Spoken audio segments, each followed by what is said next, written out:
Hi, all. Welcome to ENG 102 Introduction to Literature. I'm Professor Tina Good. I know that many of you may be taking this course simply to fulfill a requirement for your degree. And that's okay. I get that. But what I'm hoping is that as we go through and look at some of the literature and stories that I have curated for this class, that we will begin to develop new understandings, empathy, compassion, not only for ourselves, right, but for people who may have or have had different experiences than what we have. And so by looking through some of those different experiences, that we not only begin to have more compassion, for our planet, for animals, for human beings, um, that we also begin to appreciate literature and stories. Okay, storytelling, I often say, I believed is innately human, right? I mean, no matter where we go, no matter what time period, no matter what country, we can go all the way back and we find stories, right? Even if we go all the way back to the cave drawings, right? What are those drawings? Those are stories, right? And so there's something about, the human experience that causes us to want to tell stories and to want to receive stories. Okay. And so it's my hope that as we go through this class, that we develop skills of analysis and writing about literature, that will help us develop appreciation, at least, and perhaps even more enjoyment of literature and storytelling. That's my hope, anyway. That's my hope, that it goes beyond trying to simply cross a T and dot an I to get your degree, whatever that degree might be. This is, as you know, a fully online course. That means that everything that we'll be experiencing will be online. We'll be using the college's course platform known as Brightspace, and that means that that's where you'll be going to get all of your assignments, to get all of your content, um, as well as submit all of your work, right? So it's super important that you have access to Brightspace. Now, if you've never used Brightspace before, if you're new, please email me right away so that I can help you navigate and get access to Brightspace before the course gets started, right? Because we're not going to have time to figure all of this out once we start the course. Okay, so it's really important that you have your student ID, that you have your password, and that you're able to get into Brightspace, right? Because once the semester starts, we hit the ground running. Essentially, we're trying to shove 15 weeks of learning into 7 weeks. So we're not going to have a lot of time to mess around with the technology, right? I also encourage you to get the books right away, right? We hit the ground running with the novel, right? And the play will follow soon after. So don't wait around to get those books. Make sure that you have those books available to you when you start the course. Because while this is an online course, it is not a self-paced course. Okay, sometimes students get confused because they think, oh, it's online. I can just turn it in and do the work whenever I want to.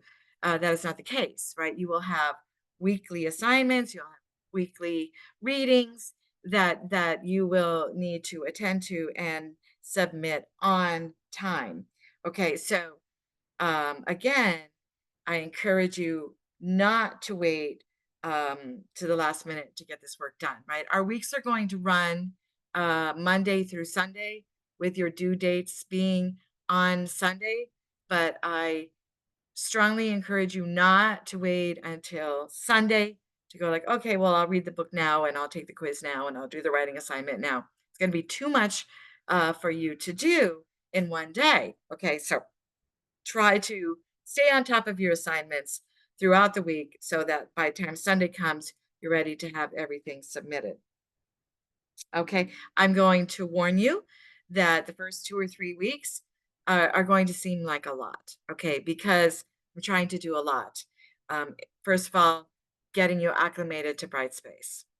Second of all, sort of introducing the novel to you, as well as strategies for analyzing and understanding literature. So a lot is going to happen in those first 2 or 3 weeks. Okay. So it's really important that you don't get behind.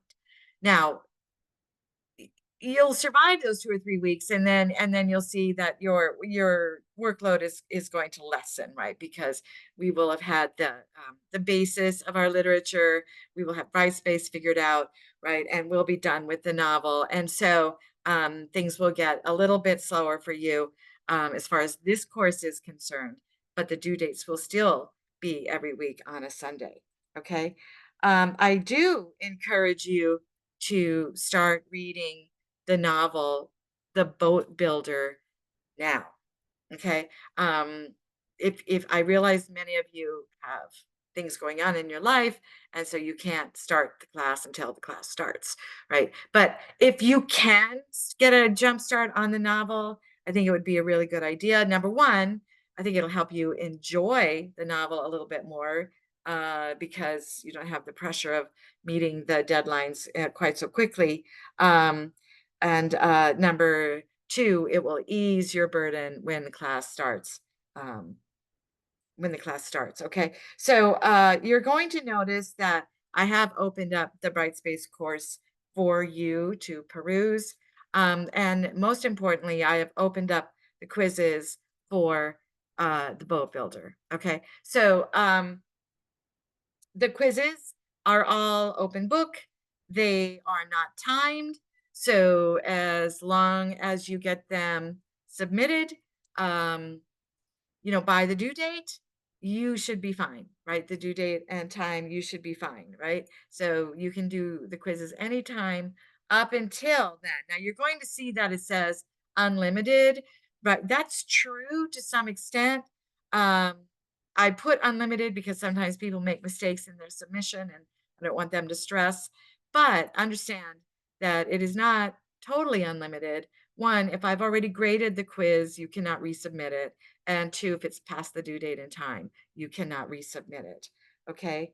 Another thing with the quizzes and with all writing assignments is that you cannot chat GPT or Google the answers or your responses. Okay. Using these things is considered cheating in this class.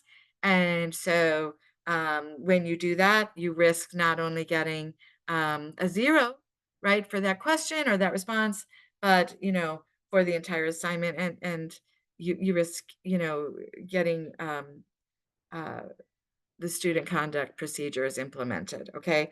But more importantly, I think that when you allow ChatGPT to sort of do your work for you, that you're missing the value of the class and you're missing developing very important skills because even though we're going to be focusing on analyzing literature, right, the skills that we are going to be learning in this class are transferable, right, to other classes, perhaps to your work life, and even your own personal life. So don't cheat yourself out of that by trying to chat gpt something. I'll tell you right now, chat gpt does not turn in good work, and yours is going to be much better than what ChatGPT could do. So don't get yourself into that dilemma. I will be sending out weekly announcements, reminding you of what is due that week, but you will find everything posted on Brightspace under the learning modules, which will be in under content and then on the left side, right? And so you'll just simply look to the learning modules. I have a video out showing you the course itself a little bit in more detail. Um, And so don't depend on those weekly announcements. Don't depend on the Brightspace calendar, the Brightspace works to do. You really must go to the learning modules to see everything that is due.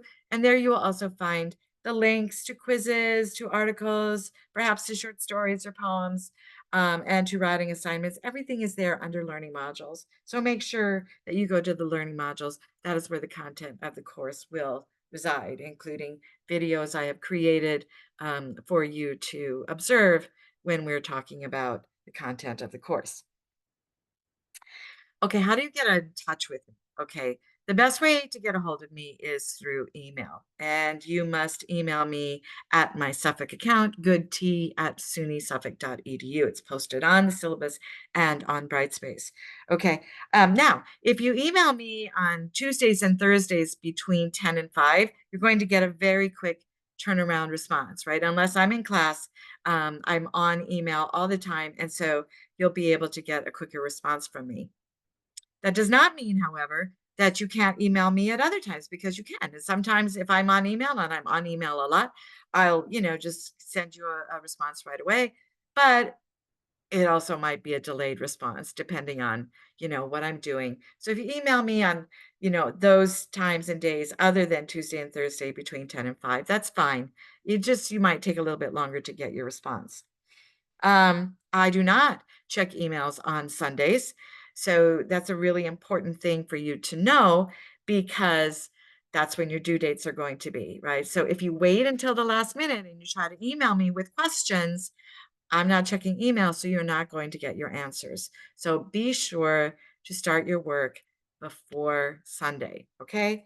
Um, you must use your Suffolk email accounts to contact me. Do not use the Brightspace emails. I have tried those in the past and it's just way too confusing. So I do not respond to any email sent through the Brightspace system. Instead, you must email me using your Suffolk account and email me at Good Tea. Do not even reply to announcements. I will never see those emails, right? That's part of the Brightspace problem. So make sure that you email me at goodtea@sunysuffolk.edu. Do not use your personal accounts. I am not allowed to respond to emails that are sent from your personal accounts, right? It is a matter of privacy. We have no idea who is sending those emails if they're sent through your personal accounts. And so we cannot respond to those. We can only respond to the Suffolk emails because there's a password involved. And so we have more confidence that the person who's emailing us is actually the person who's supposed to be on the other end of that email. Other ways to contact me is, we can set up a one-to-one Zoom session if you need to talk through something. We can set that up. Just, give me a couple of days to find a time that works for both of us. And also, I am teaching face-to-face classes on the Ammerman campus. So I do have an office there. It's in the Islip Arts Building on the second floor. If you go all the way to the end of the second floor, you'll find the English department, and there you will find my office as well. So feel free to come by and see me if you happen to be on campus, or if you need to talk to me face-to-face. Okay. So you will also notice that, the novel and the play have movies that have the same names. Okay. Do not watch those movies.